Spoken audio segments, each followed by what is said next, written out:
Biliyor musunuz, hakkında konuşacak hiçbir şey bırakmayan, öyle ki önceki iki filmin özetlerine bakmak zorunda kaldığım bir üçlemenin son filmi için bunu söyleyeceğime inanamıyorum ama Venom, son dans şaşırtıcı derecede eğlenceliydi. Oh man.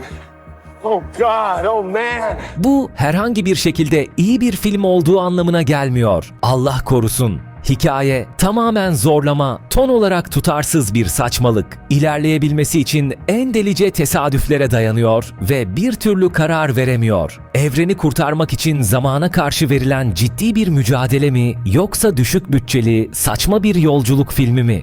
Karakterler, dünyadaki her şeyin kaderinin kendi ellerinde olduğunu unutarak Las Vegas'ta müzikal, eğlence dolu bir gece geçirmeye karar veriyorlar. Senaryo, gereksiz derecede kalabalık bir kadrodan muzdarip. Birçok karakterin filmde bulunmak için mantıklı bir sebebi yok ve bu süreçte inanılmaz yetenekli bazı oyuncular da harcanıyor. Tüm bunlara rağmen Venom 3 bir şekilde beklenmedik derecede eğlenceli ve keyifli olmayı başarıyor. Önceki filmlerin asla yapamadığı şekilde içten bir his vermeyi beceriyor. Film yaklaşık 2 saat sürüyor ama hızlı ilerlediği için asla baymıyor ve benim için bu noktada imkansız olduğunu düşündüğüm bir şeyi başardı. Eddie Brock ve içinde yaşayan uzaylı yaratığa biraz da olsa zamanımdan yatırım yapmamı sağladı. Neyse, hadi özetimize geçelim.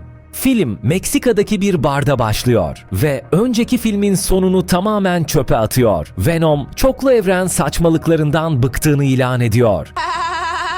Güzel bir başlangıç. Hadi bakalım nereye varacak? Maalesef size kötü haberlerim var. Eddie, bir önceki filmde dedektif Mulligan'ın ölümünden sorumlu tutuluyor ve yasanın eninde sonunda peşine düşeceğini biliyor.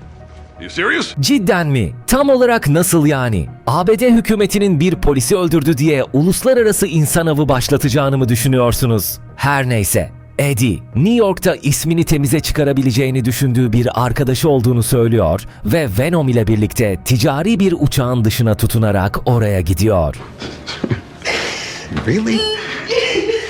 Gerçekten mi? Peki, tamam. Hadi bunu da geçelim. Ama sonra bir uzaylı yaratık tarafından saldırıya uğruyorlar ve son anda paçayı kurtarıyorlar. Venom, bunun bir simbiyot avcısı olduğunu ve temelde Venom'un Thanos'u olan Null adlı kötü bir karakter tarafından gönderildiğini açıklıyor. Null, diğer simbiyotlar ona isyan ettiğinde hapsedilmiş ve kaçmak için Codex adı verilen büyülü saçmalıklarla dolu bir cihaza ihtiyacı var. Bu Codex, bir simbiyot bir ev sahibini hayata döndürdüğünde oluşuyor. Venom, ilk filmde Eddie'yi hayata döndürdüğüne göre şu an vücutlarında bir Codex taşıyorlar. Venom tam formuna dönüşürse Null'un dikkatini çekecek. Biraz dönüşebilir ama tamamen değil ve Codex'ten kurtulmanın tek yolu ikisinden birinin ölmesi. Harika bir plan.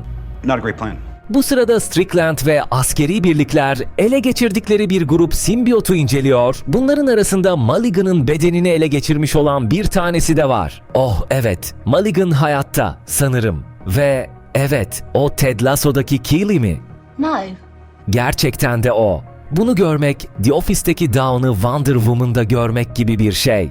Mulligan, Codex'in ne kadar tehlikeli olduğunu açıkladıktan sonra Strickland, Ted Lasso'daki Keely, Eddie ve Venom, Null'un eline düşmeden önce yakalamak için yola çıkıyor. Ama zamanında yetişebilecekler mi? Ve yetişseler bile bu dinamik ikili için son dans mı olacak? Daha önce de söylediğim gibi Venom 3'ün en büyük sorunlarından biri ton açısından tamamen dengesiz olması ve bu problem filmin ikinci yarısında iyice su yüzüne çıkıyor. Bazen senaryo, Null'un tehdidini, dünyadaki yaşamın yok olma ihtimalini ve Venom'un muhtemel ölümünü ciddiye almamızı istiyor. Ama bazen de Venom'un Vegas'ta Bayan Chen ile aptalca dans etmesini ya da Bölge 51'e giderken bir grup hippiyle şarkı söylemesini izlememizi bekliyor. Ve sorun şu ki, bu iki fikir birbirine Erdoğan ve doğaçlama röportajları kadar uyumlu. Etkilediği her bireyi büyük ve güçlü Türkiye davasına kazandırmak için çok büyük çalışmamız.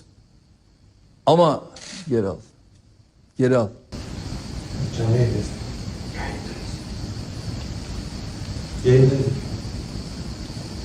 Bruh. Look at this. Bir noktada bir yol seçip onunla devam etmek zorundasınız. Ama Venom hem pastayı yemek hem de pastanın tamamına sahip olmak istiyor. Ve sonuç olarak ortaya tam bir ton karmaşası çıkıyor. Oyuncu kadrosunun şişirilmesi de büyük bir problem. Ted Lasso'daki Killy fena değil. Ama onunla tamamen aynı işlevi gören ikinci bir bilim insanı var. Ve senaryo gereksiz yere ikiye bölünüyor. Mulligan'ı geri getirme kararı da garipti. Çünkü filmde pek bir şey yapmıyor. Sadece odada durup üzgün bir şekilde bakıyor. Ve yetenekli bir aktör tamamen harcanıyor. Tıpkı House of the Dragon'da Otto Hightower rolüyle efsane bir performans sergileyen Rhys Ifans gibi orada karmaşık, ince düşünülmüş, entrikacı bir politikacı olarak inanılmaz bir iş çıkarıyordu. Ama burada flörtöz, klişe bir hippi, UFO meraklısı olarak ailesini tehlikeye atıyor. Tam bir zaman kaybı. Bu ekran süresi Ted Lasso'daki Killy'e ya da daha iyisi Null'un derinleştirilmesine harcansa çok daha iyi olurdu.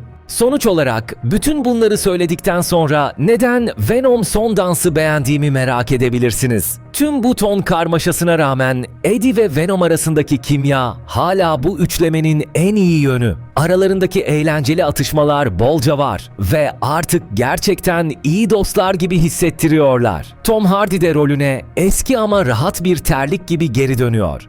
Üçüncü perde, simbiyotlardan oluşan küçük bir ordunun kötü uzaylılarla kapıştığı, ortada insan askerlerin sıkışıp kaldığı ve bolca patlamanın olduğu fena olmayan aksiyon sahneleri sunuyor. Ve dediğim gibi final biraz olsun içten hissettiriyor. Hiçbir ödül kazanmayacak ve Marvel sinematik evreninin duygusal zirveleriyle kıyaslanamaz. Ama en azından bu filmi yapan insanların gerçekten bir şeyler sunmaya çalıştığını hissettiriyor. Venom evrenini telif hakları karmaşası yüzünden Marvel sinematik evreninin dışında kalmış, gereksiz bir yan proje olarak görüyordum. İlk iki film bu görüşümü değiştirmedi. Ama son dans en azından Eddie Brock'un hikayesine tatmin edici bir kapanış sundu. Bir sonraki videoda görüşürüz dostlarım. Abone olup bildirimleri açmayı unutmayın.